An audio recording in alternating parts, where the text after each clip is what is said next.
Hi! Hello, it's Alexander. Welcome back to my channel. Today we're going to be talking about making a lining for a jean jacket. Specifically, this Mimi G jacket by Simplicity, s8845. I have made this jacket before and always thought, why not have a lining? So in this video, we're going to get right into it, and I'm going to show you how I made a lining for this jacket. Now, in this video, I'll be showing you how I made a pattern for the lining and added the lining to the shell of the jacket. The outside is called the shell, the lining is called the lining. If you are looking for a video on step-by-step on how to make this jacket, I'll leave the link below. I will preface right now that when making this jacket with the lining, depending on one, the type of lining you're using, you may need to go up one size. Normally I wear a size large, but because of the lining I'm using, I'm going up to an extra large, just to give me that extra room inside. Because the lining, in most cases, will take up that extra space. In my case, I'm using faux fur for the front panel and the back panel, and then a thicker satin lining for the sleeves. This will provide me an excellent warm jean jacket for the winter. I do live in Canada. Without further ado, let's just get right into this project and get sewing.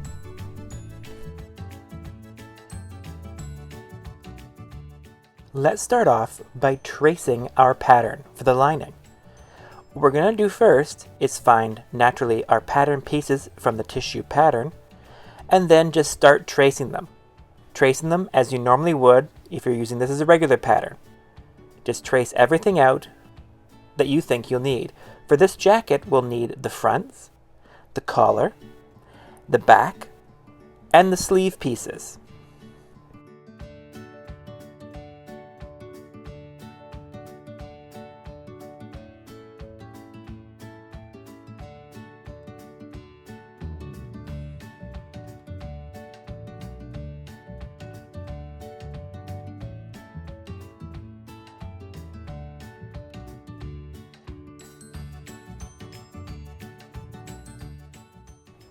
Once everything is traced out, this is what we have. Collar, sleeves, and actual jacket bodice. We're going to be using the actual body of the jacket to make changes for the lining.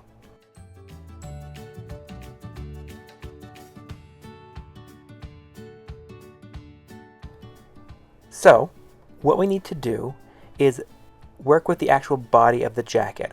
Because I am using Swedish tracing paper, as you can see here, I can sew this together, and that is what I'm doing. I'm basically just sewing together the front panels and the back panels to make this, basically a representation of the jacket. Now, what we need to do is take all of our pieces and look at what we need to do next. Next, we really need to work on the front. We're just going to fold over the front. This would be the front facings, and we're just going to do this as if this was a regular fabric, as you can see what I'm doing here. Again, we're doing this for the lining. Now, this is something we really have to focus in on, the front panels. As you can see, this is the sewn front panel with the facings still on. Now, if we were going to sew or cut the fabric to match that, it would not fit inside there. It's just the way it goes. So what we need to do is make sure everything is pressed nicely with the front facings turned under as if it was a finished jacket. That includes the seam allowances, everything. Match up those notches, those tailor tacks, and make sure it all lies flat.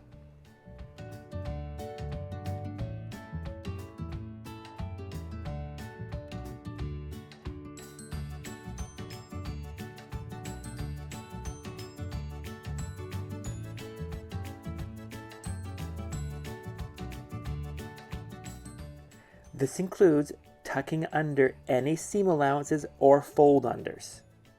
That is what I am doing here, making sure it all lies nice and flat. Make sure that when you did trace out your pattern, you make sure to have all those on there.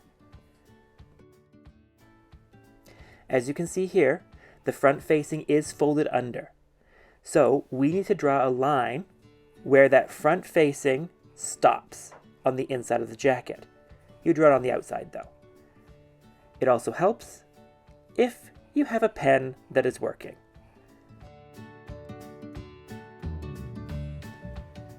Once you get a working pen, you're going to draw a line where that facing folds too. See, right now I'm just drawing a line there, making sure it matches where the facing ends. See, right there. Now, we're going to need to draw a seam allowance for the lining, so it tucks under that facing. In this case, I am going to be doing 3/8 of an inch. That gives a nice sturdy hold once sewn in place.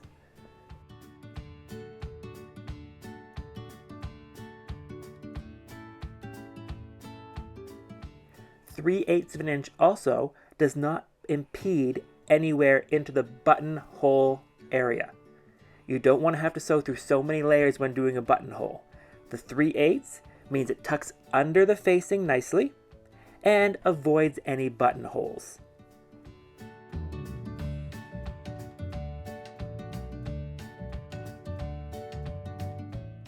Draw that line nice and thick so you know where it is. And what you're going to do now is fold the pattern piece there. This creates your front pattern piece. Notice all the fabric you're going to save, but that is the size of the pattern piece you need to cut now. This means it will nicely tuck underneath the seam allowances and the facings, and everything will work. There I'm just sort of marking the 3/8 inch seam allowance, and this will again tuck under the facing. You really want to make sure that it catches that facing when you're sewing it all together.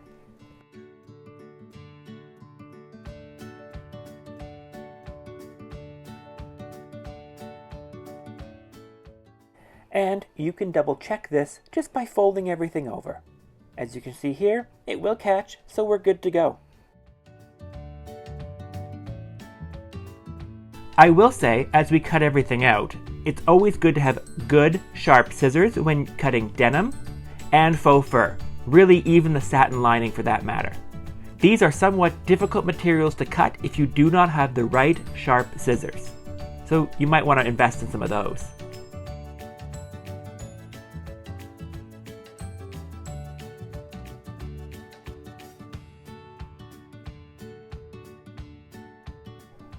Cutting everything out is next. As you can see here, here is the cutout for the actual shell of the jacket.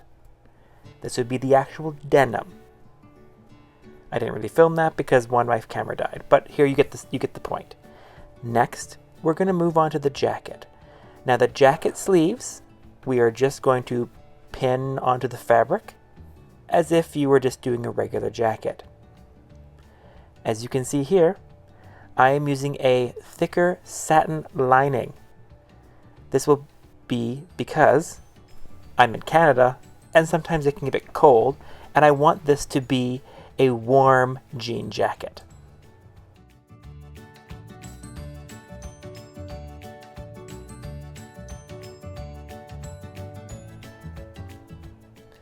And the actual body of the jacket, the part that touches your torso, I am using faux fur. In this case, white chinchilla faux fur. Probably not the best choice, but it was super soft and it feels really nice. Now, I'm just going to be pinning this. If you ever used faux fur before, it can be tricky to pin, but just pin and go as long as normal.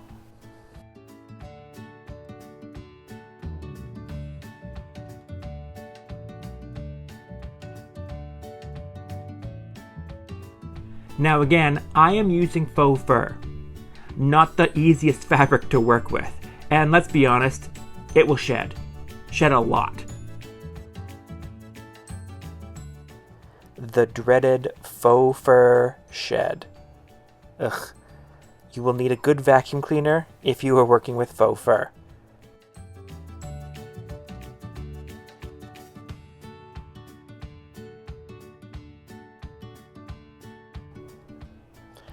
I am calling the outer part of the jacket the shell, and For the purposes of this video, I am not going to be doing a step-by-step. If you would like a step-by-step sew-along for this particular simplicity pattern, I will leave a link below.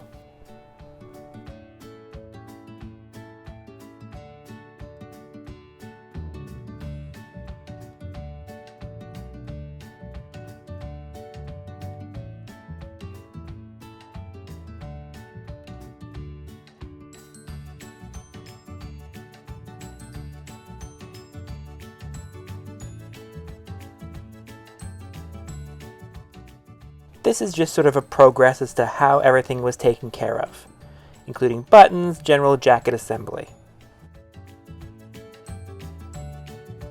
So as you can see, we have got most of the jacket put together. Now, I should tell you there are certain areas that we needed to stop at. So let's take a look at those.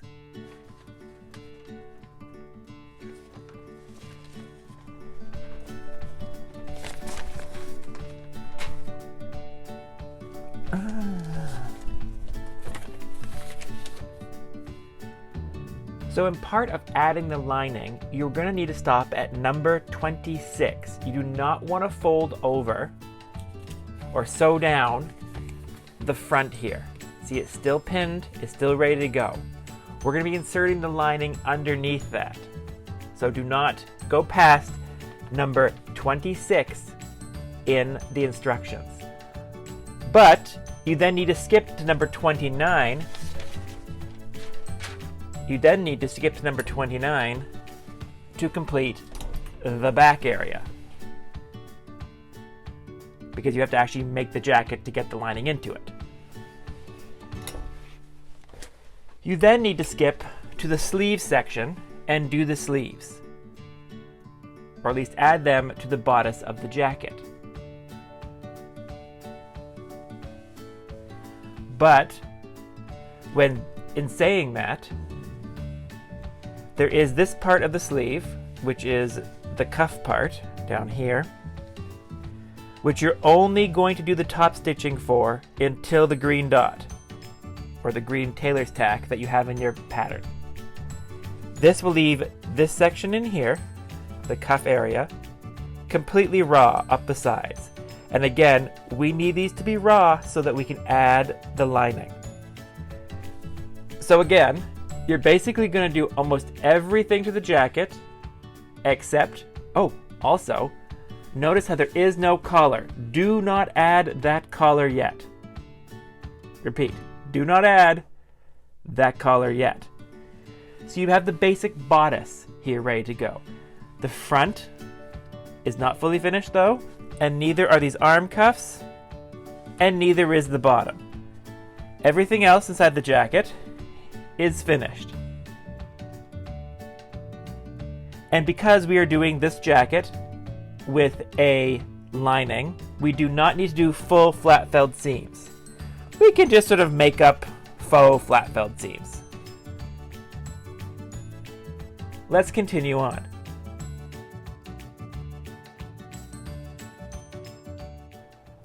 Once the shell of the jacket was complete, it was time to sew the lining.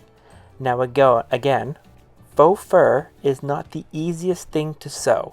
You may need to get out your walking foot, or you might need to change your presser foot pressure, if your machine does have that.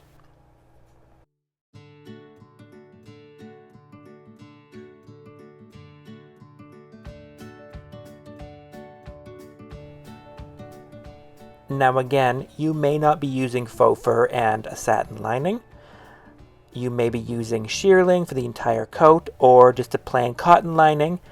But again, if you're using fabrics like mine, take your time, use lots of pins. You're basically making a jacket that's going to go inside another jacket, lining and a shell.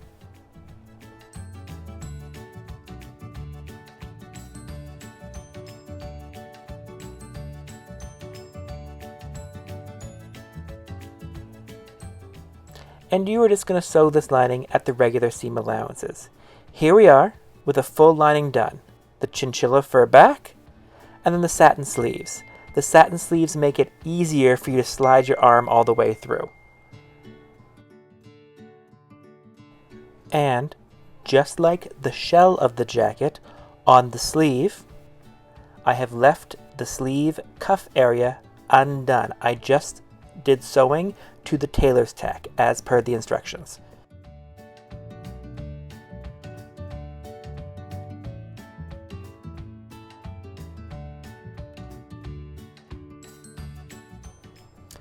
Now it's time to marry the lining to the actual shell.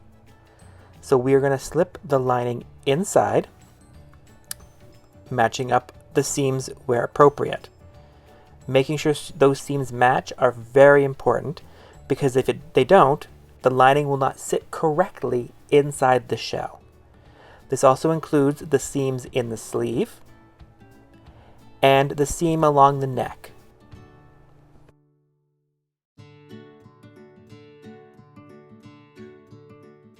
At the sleeve cuff, this is where you're going to turn under the shell and the sleeve cuff lining to the appropriate width.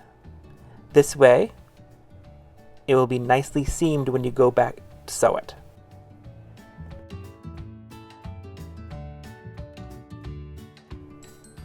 As you can see in this close-up here, again, I'm using lots of pins. See how I did that on the cuff opening? Lots of pins, turned back where appropriate, and pinned in place. Now, it's time to go to the other sections.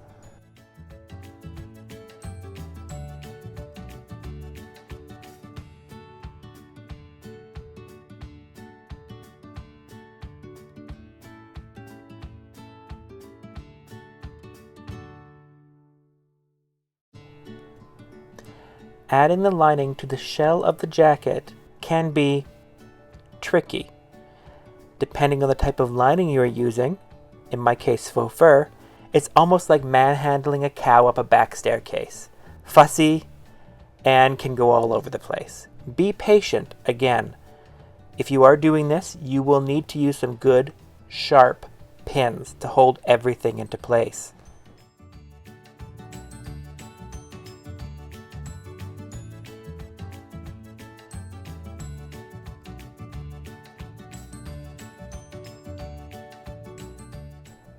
I will say this once again, I cannot stress enough how important it is to match up every seam.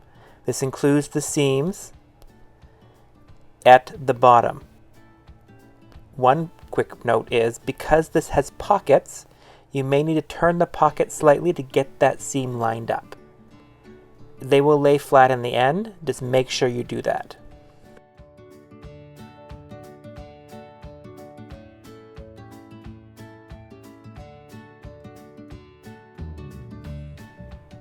It's also very important while you're doing this to make sure that you have everything lined up, for when you fold over the facings on this jacket, it covers the raw edges of the lining. In this case, faux fur made it more difficult, but you want to cover those raw edges with a turned over facing. You'll notice this in your instructions, that there will be a turned over facing. Follow that and make sure that your lining goes underneath that, but only by 1/4 to 3/8 of an inch.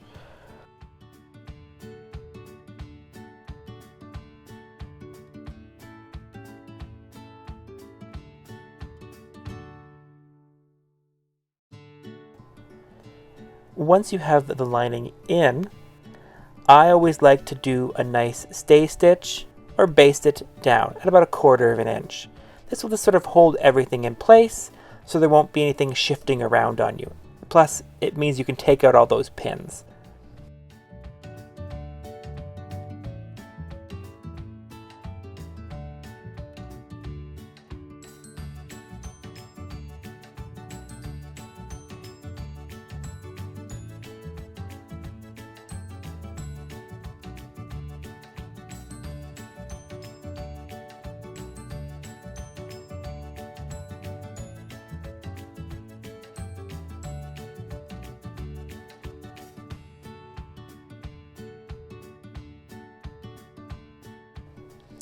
This is one of the great things about doing a lining this way. You don't have to do any flipping, you don't have to do any turning inside out. because the way the cuffs and the hem and the collar go on, that will conceal all the raw edges. Here I am pinning the cuff to the sleeve, making sure to line up all my notches.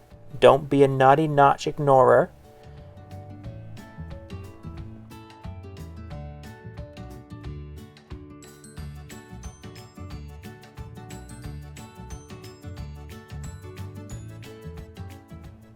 Really, from this point on, you are just continuing on the sewing process from the instructions.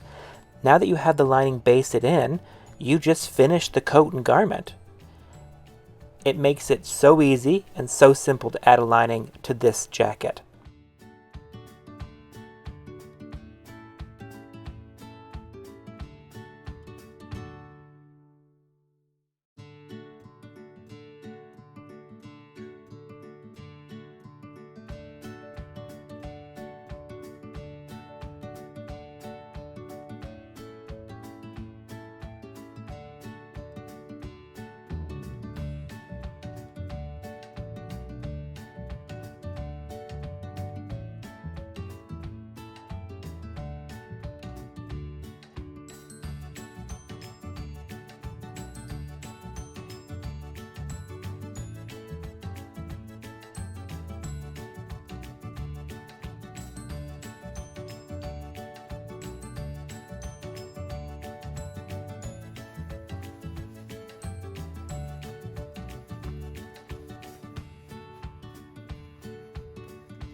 And because you've put everything in place, everything looks nice, look at that cuff. Now I'm using color matching thread. I'll go over with a jean thread afterwards, but look at that. The lining is nicely concealed in that cuff. No raw edges.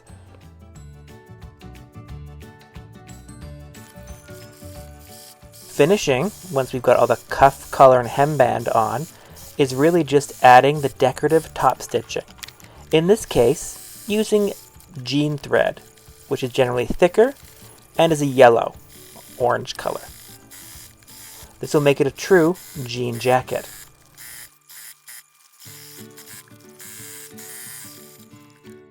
Also, it helps if you have enough thread. I did run out. Now again, for the purposes of this video, it was more to show you that you can add a lining to this jacket easily, and shows you how to do it. Now that we've got everything done, it's time for a fashion show to see how this all turned out.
there you have it. One finished jean jacket with a lining. Faux fur and satin in my case. It's not a difficult process. You just have to take your time and make sure you get everything lined up. If you have any comments, please leave them below. I'm always interested in knowing what you think of my projects, or if you like my videos, anything of that nature. Or if you have any future video suggestions. I have taken note of some, and I have them worked into my schedule. If you like this video, please give it a thumbs up. Don't forget to hit the subscribe button. And if you like, hit the bell icon so that you get notified when my next videos come out. Bye now. Have a good day.